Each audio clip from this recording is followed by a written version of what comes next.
So welcome everyone. In today's video, I am making this simple shelf for the bathroom, which maybe that's interesting, maybe not, but I think the more interesting thing is actually the absolute atrocious job I did at cutting the joinery for this, and then ultimately fixing it without having to, redo pretty much all the work that I put in.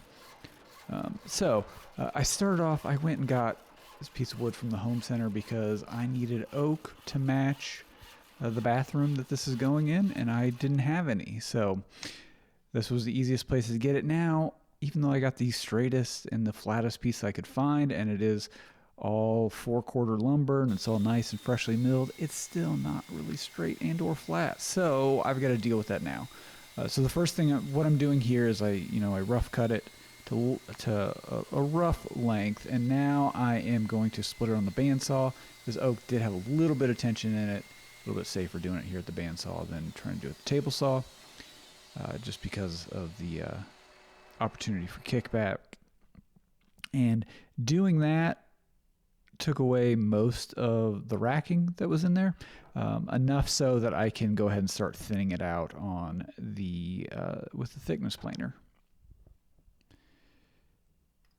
And just make sure I mark my sides so I know which is going to be my reference surface, and then which side I'm going to start cutting on. And this came with as 3/4 of an inch thick, and that was just a little heavy to my eye, and I'm gonna trim this out to about 5/8. So we're not taking too much off, but I think it'll look just a little bit nicer there in the end. And so I'm cutting out 3 pieces, so for the shelf, so the 2 sides and then the actual shelf portion of it. And now I can get these cut over to final width.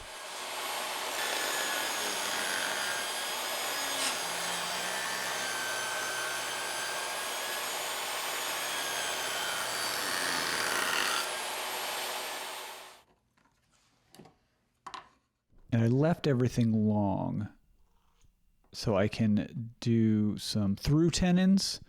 So I have plenty of room to cut the tenons, and also enough extra length that I can get rid of any snipe that might have occurred with the thickness planer. And so now I can start cutting the tenons. So I have a fence set up on the bandsaw, and I'm just going to cut one side, flip it, cut the other side, and then rinse and repeat.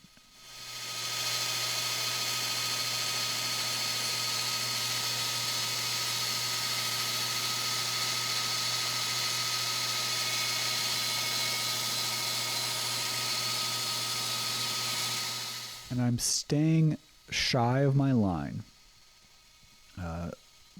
Basically what I'm going to do is get close to the line with the bandsaw, and then I'll sneak up right to it using some chisels.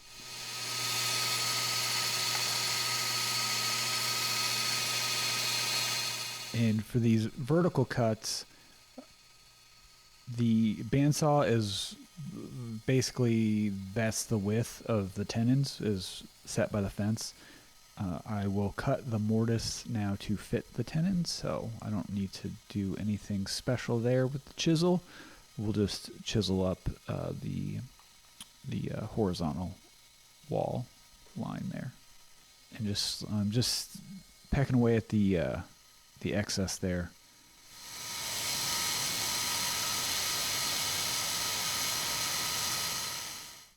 All right, so now it's time to cut the mortises, and I'm going to do this on my mortising machine. And this is where things go south on me. So despite what I thought was careful setup, and getting it in a constant position, you can see that I made absolutely terrible mortises on this. So those lines that are going across there horizontally, I have added those after the fact, and that's where I have to clean up to get nice parallel mortises. So yeah, absolutely atrocious joinery. So it just goes to show you that just because you have power tools and fences, it doesn't mean you're gonna get good cuts every time.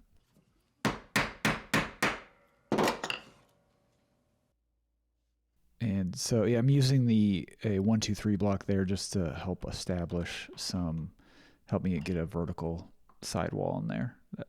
That's about it. My tendency is to overly undercut that joint. So if I go to flush things up later, there's a chance that I could kind of open some stuff back up. So I use the 1-2-3 block to establish, go down a 16th or so. That's like 2 mil, and then start doing my undercuts.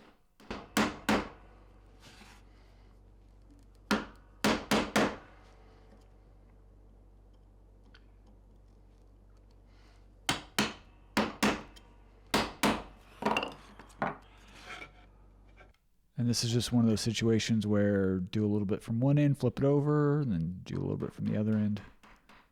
And honestly, the time I spent fixing all this stuff, it would have been in getting the setup done on the mortiser, it would have been way faster to have just done everything entirely by hand.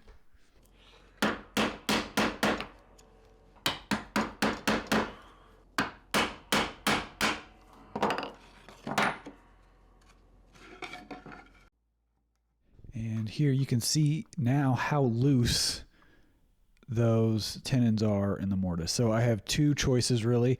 I can remake all the parts, or I can fill the gaps, and I'm going to go ahead and fill the gaps. And to do that, we're cutting wedges. And I had tried to take some time to do a grain match, and then I ended up breaking my wedges, so I just recut them and then just stuck them in there because I was over it at that point. Ultimately, no one's going to notice except for me, and now I guess all you if you come to use my bathroom. So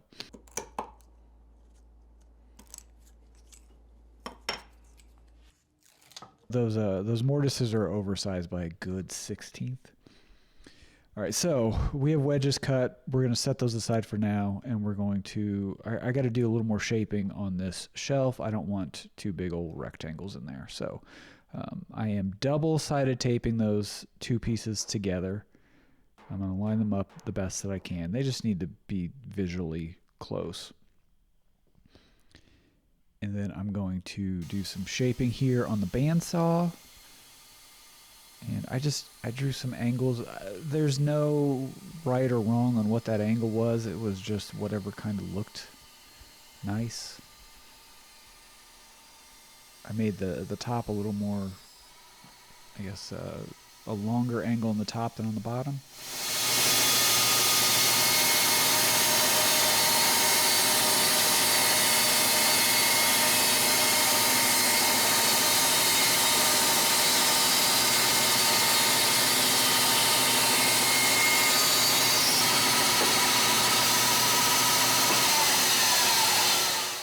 So now after the bandsaw, I've just come back with the smoothing plane, and I'm going to, just smooth out all the bandsaw marks. Again, I'm not really shooting for any kind of angle, just something that looks good, is nice and square. And I thought this would be a good chance to try out the hand plane that we had made in the last video. If you haven't seen that, that's one where I made a New York style miter plane out of some stainless steel with Purple Heart inlays. I'll leave a link somewhere around here. All right, so now I need some screw holes so I can attach this shelf. And those angles were steep enough that trying to go at it with a drill, there's a good chance that drill was going to walk on me. So I put these in my little mini mill, and I'm just using that end mill to center cutting end mill, just enough to create a flat spot so I can get an actual drill in there. And I'm just gonna drill the rest of this out by hand. So I've got some brad point bits, and I want that little point on the end here for the next step. So I'm gonna drill in down to that line, and that's where the head will ultimately get sunk down to. And then I'm going to come back in, and I can stick that a smaller drill bit in the hole. It'll center itself in that the point left by this bigger bit that I'm using now.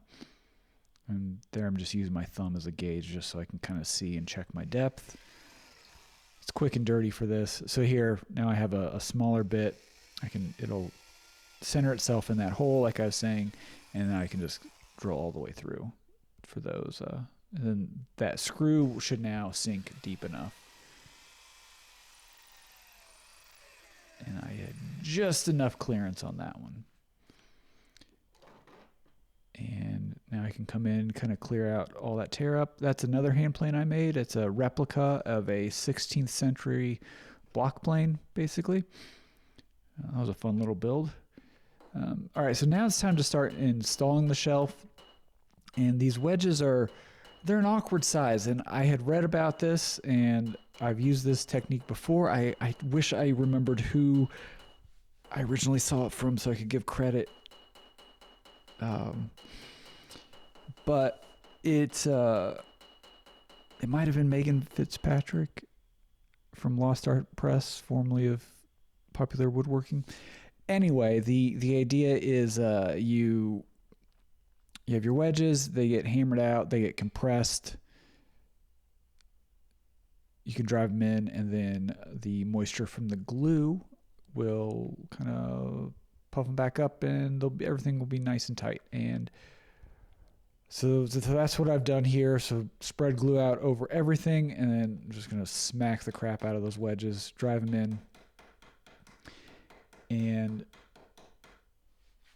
I'm just going to, they're oversized in the length. So I'll cut them off flush on top, and then underneath later, you'll see me come back and clean up the bottom side as well.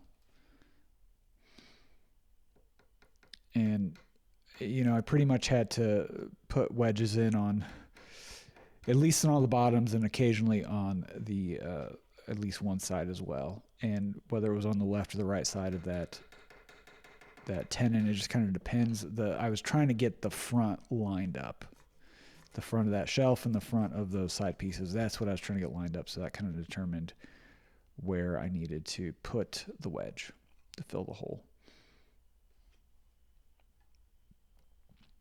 And then just trying to get some of that glue out there, so that now you can see that those wedges were long. So I'm just using a flush cut saw, and then this little. That was another plane that I made a couple videos back. A little chisel plane. Lets you get into the corners of stuff unimpeded. Now it's time for the glue up. And then back with that little block plane I had to flush up the front there.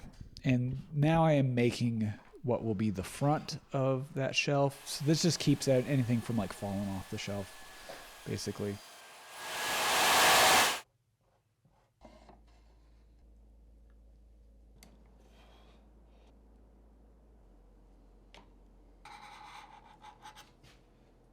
The original plan was to glue the front on, have it milled to be 3/4 by 1/2.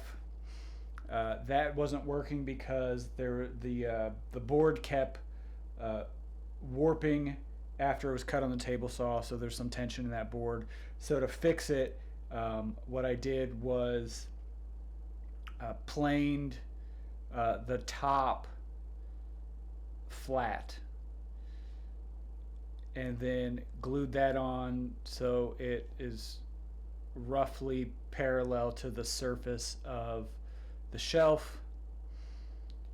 And then the bottom is got a curve in it, and I'm going to plane, scrape, and sand all of that flush after it's glued up. All right, so all the glue's dried at this point, and I've built a little temporary stand to help so I can hold this piece in the vise, make it easier to work on. And so yeah, I've got my little miter plane there, and I'm just smoothing out that, getting everything flush across there. Now this is a bullnose smoothing plane I made a while ago, and I'm just smoothing up right into that corner. And now it's time to break some edges, and I'm putting a slight round over on this, just freehanding that basically by eye, and that'll match the profiling to the existing cabinets. And it was just easier to keep that front piece long, and I can just flush it up later with the saw.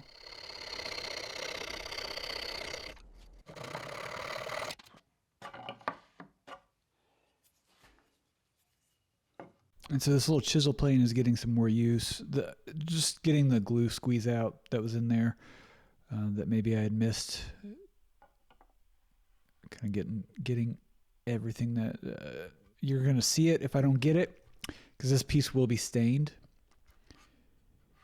And so far this piece has been, it's been machined. There's some hand planing that was done, a little bit of scraping that was done. And so now I'm going to come back with some very fine grit sandpaper and kind of break all of the corners that if they get some of the fastest blended out, and then give the whole thing a light sanding just so the surface finish is uniform.